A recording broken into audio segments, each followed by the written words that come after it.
بسم اللہ الرحمن الرحیم نحمدہ و نصلی علی رسولہ الکریم۔ حمد و صلوات کے بعد اللہ تعالیٰ کے فضل اور اس کے کرم سے سورۃ الفاتحہ کی تفسیر کا ارادہ کیا ہے۔ اللہ تعالیٰ کی بارگاہ میں دعا و التجا ہے اپنے محبوب علیہ الصلوۃ والسلام کا صدقہ صحیح معنوں میں حق سچ بیان کرنے اور ہم سب کو قرآنی فکر اور قرآنی اسلوب کو اپنانے کی توفیق عطا فرمائے، اور جو قرآن نے ہمیں ہدایت کا رستہ بتایا، اللہ اور اس کے رسول کی طرف جانے کا رستہ بتایا، اس رستے پر چلنے کی توفیق عطا فرمائے۔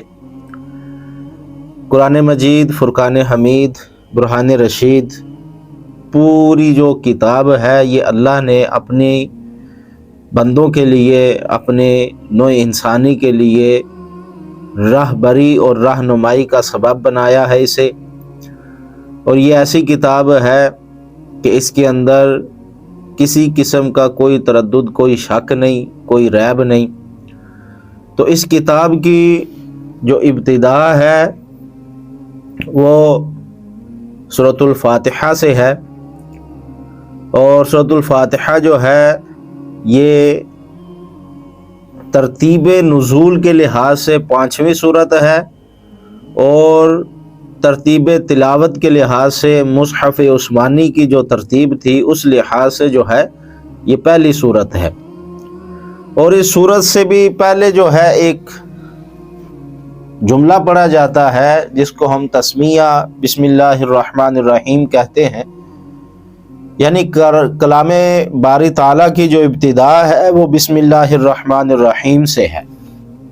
بسم اللہ الرحمن الرحیم کا ویسے عام فہم جو ترجمہ ہے وہ یہ ہے کہ اللہ کے نام کے ساتھ ابتدا کرتا ہوں یا شروع کرتا ہوں، جو نہایت ہی مہربان رحم فرمانے والا ہے، رحیم ہے، رحمان بھی ہے۔ تو اس بسم اللہ کے بارے میں متعدد احادیث ہیں، یہاں تک کہ حضور علیہ الصلوۃ والسلام کی متعدد فرامین ہیں۔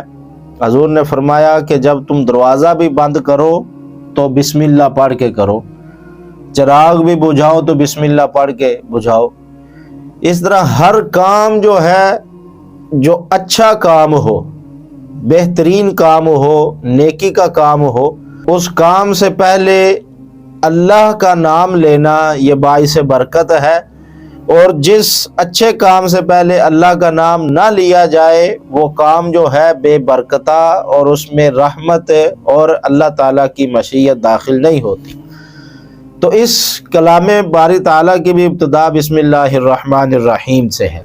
اب اس جگہ جو لوگ یہ لبرل، سیکولرز اور اہل مغرب کی پیداوار، یہود و نصارہ کی پیداوار، جو یہ کہتے ہیں کہ اسلام جو ہے وہ تو قتل و غارت کا حکم دینے والا مذہب ہے، اسلام کے اندر بڑے بڑے سخت قوانین ہیں، اسلام کے اندر انسان کی جان محفوظ نہیں، انسانوں اور اسلام کا جو خدا ہے وہ بڑا ظالم ہے، معاذ اللہ، استغفر اللہ، اور اسلامی قوانین کو منفی نظر سے لوگوں کو دکھاتے ہیں۔ ان کو یہ آگے جو جہاد والی آیات ہیں وہ تو نظر آئیں، لیکن قرآن کی جو ابتدا ہے، ابتدا میں اللہ تعالیٰ نے رحمان اور رحیم اپنی صفت استعمال فرمائی، یعنی وہ سب سے زیادہ رحمان اور سب سے زیادہ رحیم ہے، سب سے زیادہ وہ انعام فرمانے والی ذات ہے، اس سے بڑھ کر کوئی انعام فرمانے والا نہیں، اس سے بڑھ کر کوئی رحمان نہیں، اس سے بڑھ کر کوئی رحیم نہیں، وہ کل کائنات کا مالک و خالق ہے۔ یہ کلام کی ابتدا میں اللہ نے اپنی صفات، ویسے تو اس کی صفات قہار و جبار بھی ہیں، اس کی جو صفات ہیں وہ جلالی بھی ہیں، ان کو ذکر نہیں کیا، اللہ نے اپنی صفات جمالی کو ذکر کیا، کہا رحمان اور رحیم، کہا رحمان اور رحیم، اس لیے فرمایا تاکہ میرا بندہ جو ہے وہ جب میری کتاب کو کھولے گا، تو میری بارگاہ میں آئے گا تو میری صفات کو رحمان و رحیم کو جب پڑھے گا تو اس کو پتہ چلے گا میرا رب کتنا کریم ہے، کتنا مہربان ہے۔ تو یہ اللہ تعالیٰ نے اپنے کلام کی جو ابتدا ہے وہ یہاں سے فرمائی الحمدللہ رب العالمین۔ یہ ترتیب قرآن کے لحاظ سے بات ہے۔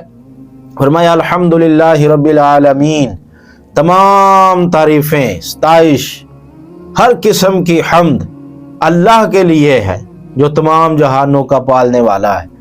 اب اس جگہ بھی اللہ تعالیٰ نے اپنی ایک صفت بیان فرمائی، کہا کہ پہلی تو بات تمام قسم کی حمدیں جو ہیں، تعریفیں جو ہیں وہ اللہ کے لیے ہیں۔ تو اللہ کی جو ایک صفت ہے وہ فرمایا کہ وہ رب ہے۔ صفات کیوں ہے اس کے لیے؟ اس لیے کہ فرمایا وہ تمام جہانوں کو پالنے والا ہے، اور جو تمام جہانوں کا مالک ہو، رب ہو، پالنہار ہو، تو اس کی حمد نہ کی جائے تو اور کیا کیا جائے؟ آگے فرمایا الرحمن الرحیم۔ تو یہ دو صفات اللہ نے پھر ذکر فرمائی، فرمایا کہ وہ بہت ہی مہربان، نہایت رحم فرمانے والا ہے، انعام فرمانے والا ہے۔ آگے فرمایا مالک یوم الدین، وہ قیامت کے دن کا مالک ہے، روز جزا کا مالک ہے، آخرت کے دن کا مالک ہے۔ فرمایا ایاک نعبد و ایاک نستعین، کہ خاص کر تیری ہی عبادت کرتے ہیں اور تجھ ہی سے مدد مانگتے ہیں، تجھ ہی سے مدد چاہتے ہیں۔ اب اس جگہ بڑی ایک اہم بات ہے، نقطہ بھی ہے اور بڑا اہم مسئلہ بھی ہے، وہ یہ کہ اللہ تعالیٰ نے فرمایا ایاک نعبد و ایاک نستعین، کہ خاص کر تیری ہی عبادت کرتے ہیں، تجھ ہی سے مدد مانگتے ہیں۔ اب اس جگہ کچھ لوگوں کو مغالطہ لگا، مغالطہ یہ لگا کہ کچھ لوگوں نے کہا دیکھو ایاک نعبد و ایاک نستعین، کہ خاص کر تیری عبادت کرتے ہیں اور تجھ ہی سے مدد چاہتے ہیں۔ تو اس کو لے کر انہوں نے یہ اعتراض کیا، یہ اب غلط استدلال کر لیا کہ دیکھو یہ جو کچھ مسلمان جو ہیں کسی چیز کو وسیلہ بناتے ہیں تو یہ سارا ناجائز ہے، اللہ کے علاوہ کسی سے مدد مانگتے ہیں تو یہ سب کچھ ناجائز ہے، وہ خالق و مالک ہے۔ دیکھیں اللہ تعالیٰ نے جو فرما دیا مالک یوم الدین، وہ روز جزا کا مالک ہے، رب العالمین، تمام جہانوں کو پالنے والا ہے، ٹھیک، مالک بھی ہے، جہانوں کو پالنے والا بھی ہے، یعنی کل کائنات کو، تمام عالمین کو اللہ نے پیدا فرمایا۔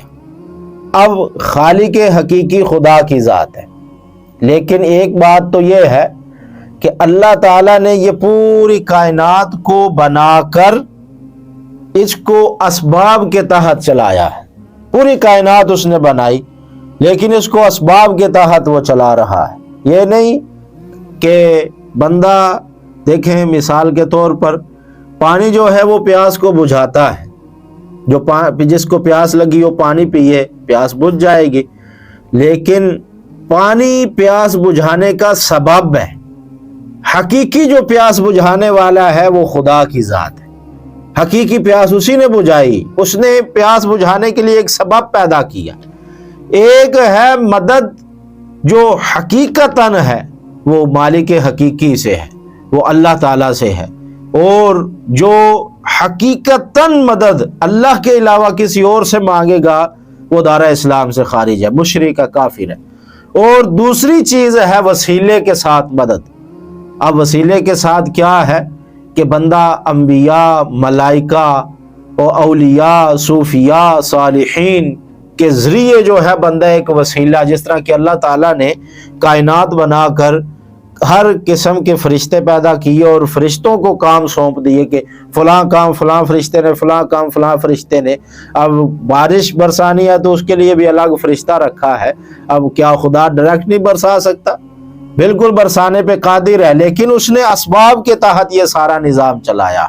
اور ایک حدیث مبارکہ میں ہے، حضور علیہ الصلوۃ والسلام نے فرمایا کہ اللہ تعالیٰ اس بندے کی مدد میں رہتا ہے جب تک بندہ اپنے بھائی کی مدد میں رہتا ہے، اب یہ حضور کا فرمان ہے، حضور نے فرمایا جب تک بندہ اپنے دوسرے بھائی کی مدد میں رہتا ہے، دوسرے کی الجھنیں، پریشانیاں، تکالیف کو دور کرنے کی کوشش کرتا ہے، اللہ اس بندے کی مدد فرماتا ہے۔ اب دیکھیں، ایک بندہ دوسرے کی مدد کر رہا ہے، اسباب کے تحت، وسیلے کے تحت، وسیلے کے ذریعے، ٹھیک۔ حقیقی مالک و خالق خدا کی ذات ہے۔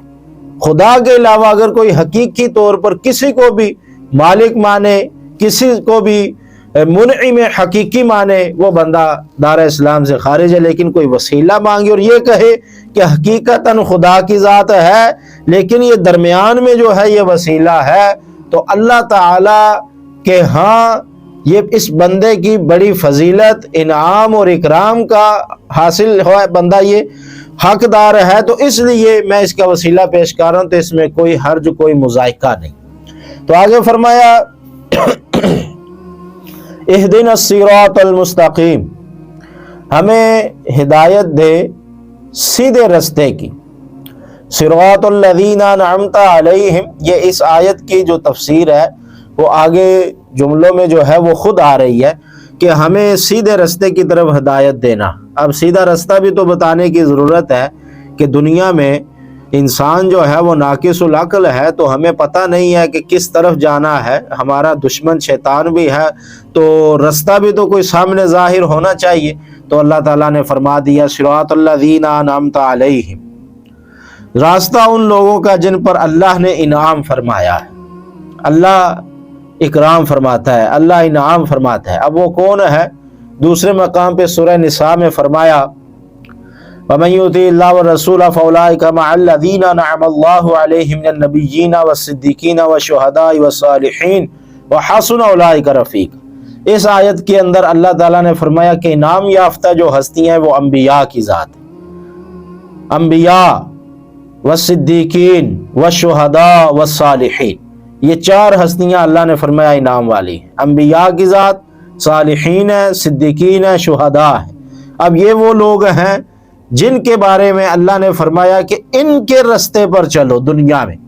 اب انبیاء کا رستہ کیا ہے، صدیقین کا رستہ کیا ہے، صالحین کا رستہ کیا ہے، شہداء کا رستہ کیا ہے؟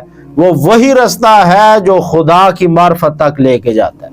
تو اللہ یہ طریقہ سکھا رہا ہے خود خالق و مالک ہو کر کہ یہ جو میرے بندے جس رستے سے گزر کر آئیں، جس راہ کو اختیار کرے، تم لوگوں نے بھی اسی راہ پر چلنا ہے۔ آگے فرمایا غیر المغضوب علیہم ولا الضالین، کہ ان لوگوں کے رستے پر نہ چلنا جن پر اللہ کا غضب ہے اور جو گمراہ ہیں، نہ ہی گمراہوں کے رستے پر۔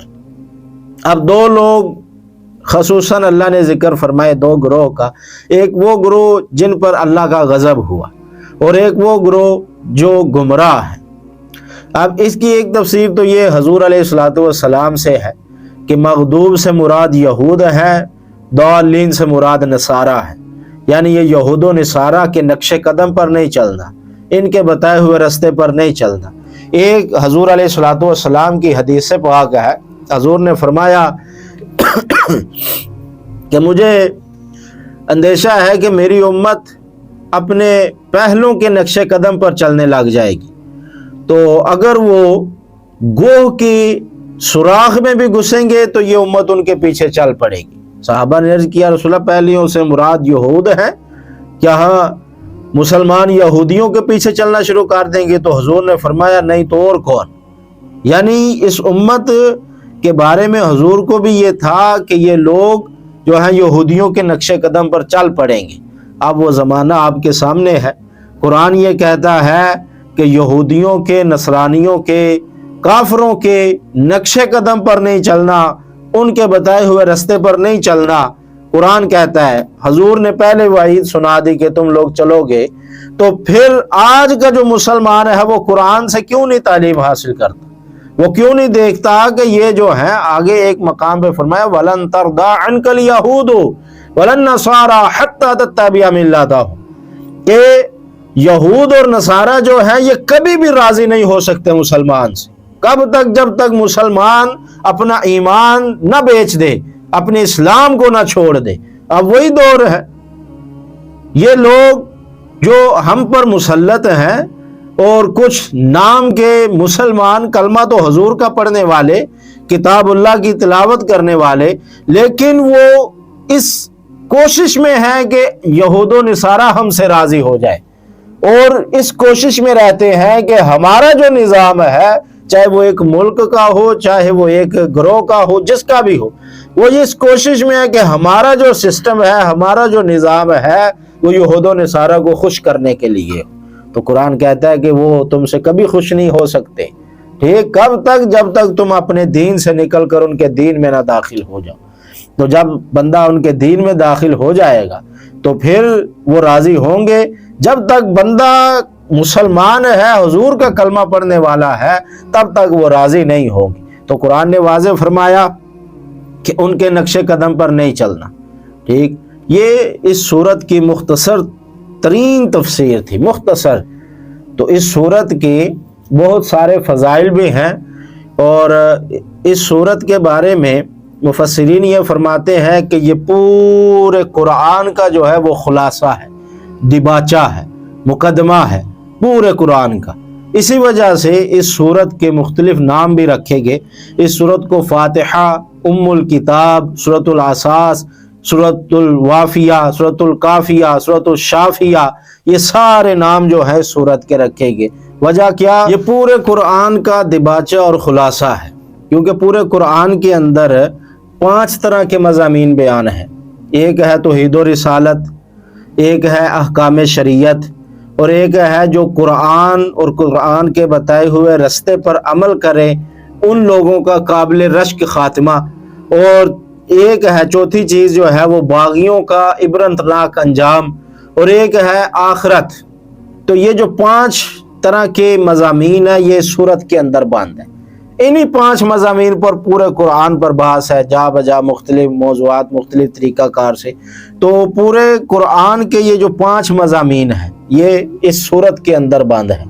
پہلی کچھ آیات جو ہیں وہ اللہ تعالیٰ کی حمد و ثنا کے بارے میں ہے، پھر اس کے بعد آخرت کا ذکر ہے، اس کے بعد احکام شریعت کا ذکر ہے، ایاک نعبد و ایاک نستعین، اس کے بعد جو ہے نیک لوگوں کا ذکر ہے، انعام یافتہ لوگوں کا، اس کے بعد عبرتناک جو لوگ ہیں جن کا آخرت کے اندر کوئی حصہ نہیں ہے ان کا ذکر ہے۔ یہ 5 طرح کے مضامین قرآن نے بیان کی، اور یہ 5 کے 5 جو ہے اس سورت کے اندر پائے جاتے ہیں۔